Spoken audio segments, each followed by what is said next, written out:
Bueno, pues muy buenas tardes. Qué amables en acompañarnos hoy, hoy en la tarde ya. Hoy se conmemora el Día Mundial del Síndrome de Down y es una fecha importante que nos permite recordar la importancia de avanzar hacia la construcción de una sociedad más incluyente.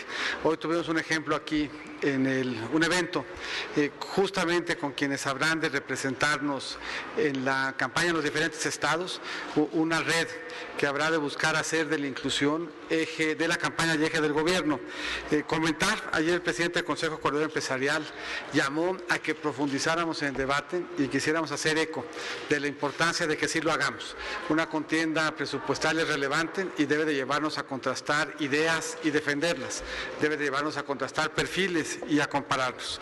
Y ese llamado que hacen es un llamado que nosotros hemos venido haciendo y que por lo tanto nos parece relevante secundar.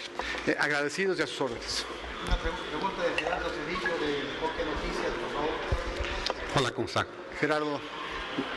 Preguntarle, hay una polémica que, bueno, ayer ya la abordó usted de alguna manera, pero sigue siendo un tema muy polémico el hecho de que hayan incluido a Jimena Puente en la lista de candidatos a la Cámara de Diputados en el PRI. Y se lo digo porque hace unos instantes, incluso en el Senado de la República, hubo una discusión de si se le otorgaba o no el permiso para dejar el cargo, que a final de cuentas lo desecharon, es decir, ni siquiera entró como permiso como tal. Pero, bueno, pues en medio de la discusión y todo esto, hay quien dice que el PRI le dio el beso del diablo al INAI, que lo echaron a perder por meter a Jimena Puente prácticamente con calzador en la lista del PRI, y además también acusan que hay un pago de facturas de resoluciones que en su momento, o decisiones que pudo haber tomado Jimena Puente, que le estarían pagando ustedes con esa candidatura. Mira, a mí me parece que es un planteamiento absolutamente hipócrita y profundamente condenable. Yo creo que no hay más elemento atrás de esa candidatura que reconocer la importancia de la transparencia y reconocer la importancia también de la trayectoria.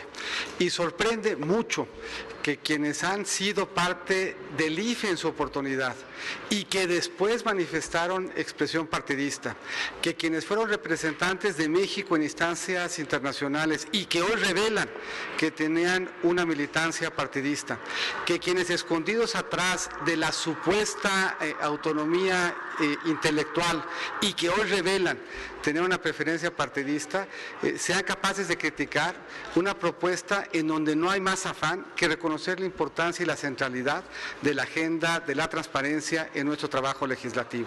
Me parece que es condenable además por hacer violencia en contra de quien no ha hecho más que trabajar por México, trabajar de manera honorable, trabajar además de manera colegiada.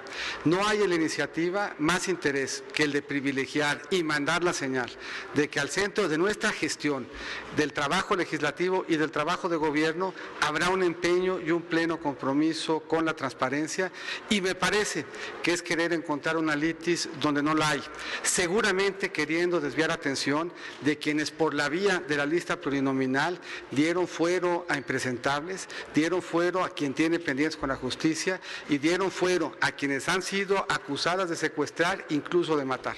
Me parece profundamente reprobable la actitud y absolutamente hipócrita el planteamiento. Doctor, buenas tardes.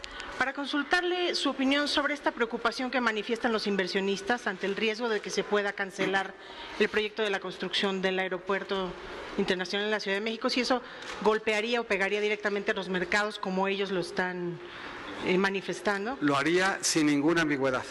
México tiene que ser un país que respete el Estado de Derecho, y cualquiera de los candidatos que incluya en sus propuestas la posibilidad de que éste se vulnere implica preocupación, implica riesgo de pérdida de confianza, implica riesgo que se traduzca en que se deje de invertir en el país con el consecuente costo en empleo y en crecimiento. Ciertamente me parece que no solamente debemos estar llamados a debatir, sino a ser responsables. Este es un país al que le ha costado mucho tiempo, mucho trabajo, cuidar su buen nombre y cuidar su buen crédito.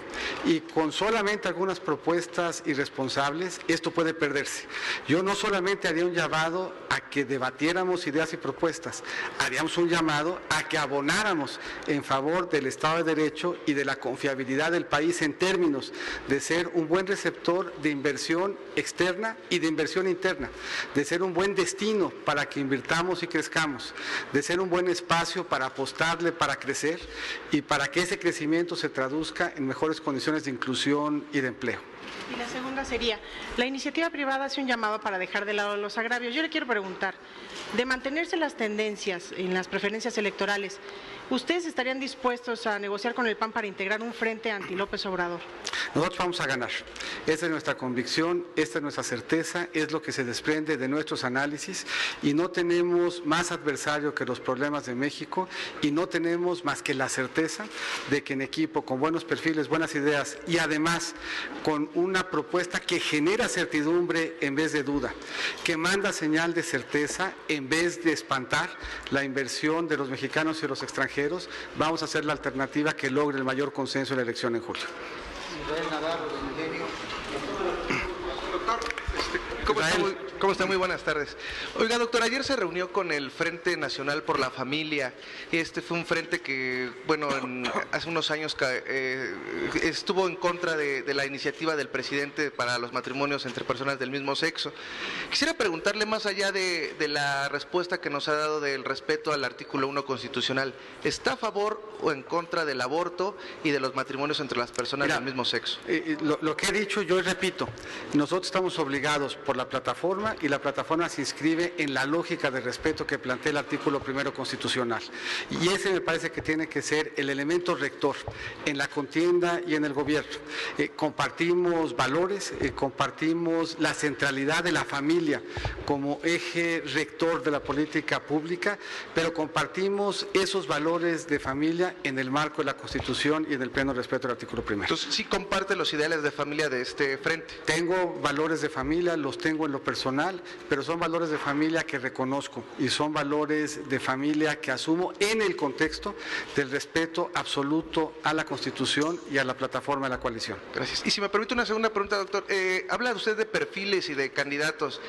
Ayer el Partido Verde lanza sus listas de plurinominales. Entre ellas está Jorge Emilio González Torres, una persona que hace 3 años, antes de dejar hace 3 años dejó el Senado y ahora pues busca diputados. Un perfil como él, ¿qué le puede aportar a su gobierno, doctor? Mira, experiencia parlamentaria de mucho tiempo, de muchos años, compromiso con el medio ambiente entero, representatividad además de su partido. Hay que recordar que los plurinominales con cargo a los estatutos de cada partido tienen que representar diferentes expresiones, haber contribuido a la construcción de triunfos electorales, aportar a la equidad de género, aportar a la representatividad de los jóvenes, y me parece que la expresión en el Partido Verde de incluir a Jorge Emilio hace reconocimiento de la representatividad que Jorge Emilio tiene en el Partido Verde. Gracias, doctor. Fabiola Martínez, de La Jornada. Hola, ¿qué tal? Buenas tardes. Fabiola.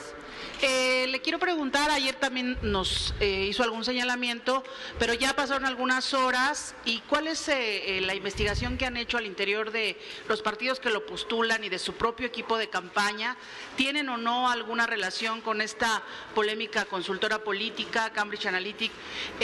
Y si nos puede asegurar que no hay una especie de subcontratación o alguna liga, algún tentáculo con esta situación. No, acá no somos pulpos y por lo tanto no tenemos ni tentáculos. Las ligas son propias de las prácticas de otros partidos y por lo tanto, igual que dijimos ayer, no hay ninguna vinculación de la campaña con Cambridge Analytica. ¿Y si? ¿Perdón? ¿De qué partido? Pregúntele a Fabiola, ella sabe. Pero yo no soy la candidata. Segunda pregunta que aquí me piden mis compañeros que le exponga. ¿Qué pasó, compañeros? Anímense, hombre. Que se nos pueda dar su opinión sobre este spot de la niña bien. Hizo usted alguna referencia ayer muy a la ligera, muy corta, es decir, en su exposición con inversionistas. ¿Qué opina de esto? Y por acá, sí. No, me parece que es un spot que abusa y que utiliza expresiones religiosas que ofenden la sensibilidad de quienes comparten pues, valores religiosos. Y me parece que en la contienda debiéramos de cuidar esos límites.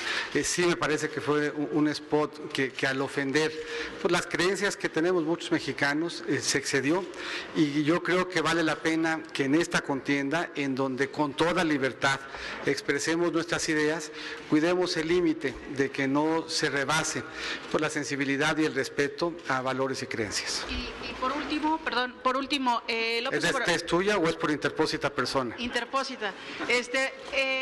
López Obrador señala que de ganar él ofrece tranquilidad a los inversionistas, dice que los inversionistas no le temen y que él ofrece un crecimiento de 4 puntos. ¿Cuál es, digamos, su comentario sobre esto y sobre todo qué ofrece usted también en este crecimiento económico? Que lo que es importante acá no son los dichos, sino las acciones que propone.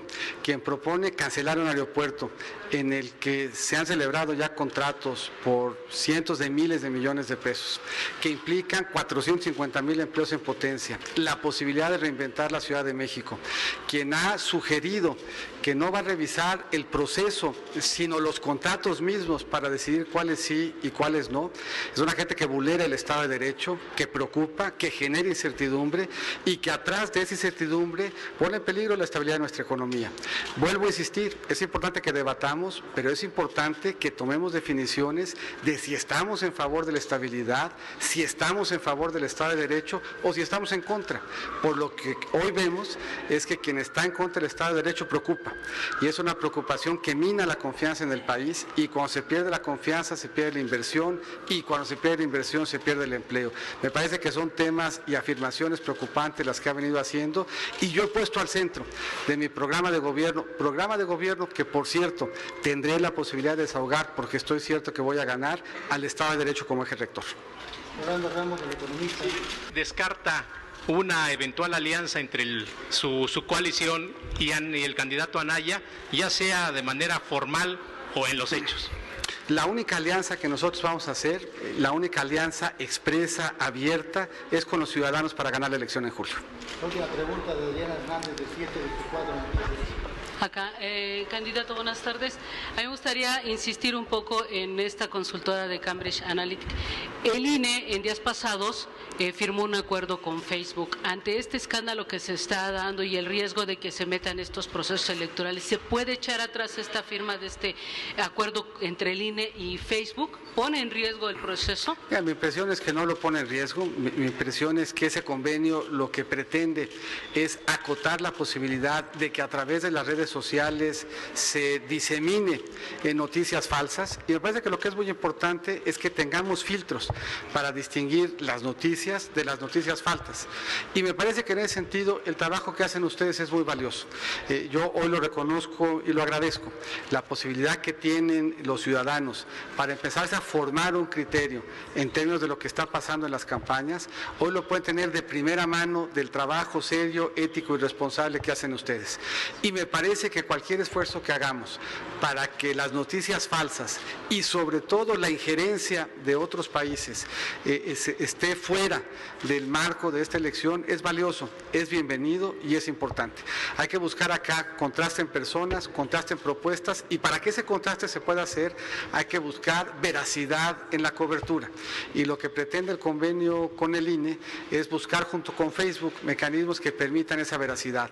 A mi juicio, el hecho de que hoy trascienda que se ha abusado de esa plataforma para desinformar, le da todavía más valor al convenio. Entonces las redes no son confiables, las redes sociales. Bueno, me parece que en las redes se transmite información y se transmite desinformación, y que por lo tanto el trabajo que podamos hacer nosotros, los medios y los candidatos, para buscar que sea la información la que norme los criterios y no la desinformación, es valioso.